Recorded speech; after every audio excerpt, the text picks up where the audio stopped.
How to quickly log out or sign out of your TonKeeper wallet. TonKeeper is basically a crypto wallet app where you can trade cryptos, send or receive money, or you can even trade NFTs on here. So I'm going to show you how to sign out of it. Before we begin, make sure to hit like and subscribe to the channel. It will help out a lot. So let's begin. First, open the app and make sure you're logged into your app. From here at the top right, you can see the gear icon. This will open up the settings.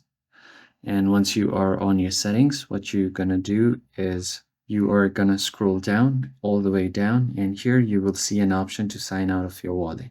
Just tap on it. And if you have your backup recovery phrase for your wallet or your PIN code, you can tap here, or if you don't have it, you can simply back up right here. So I have it, so I'm just gonna do this.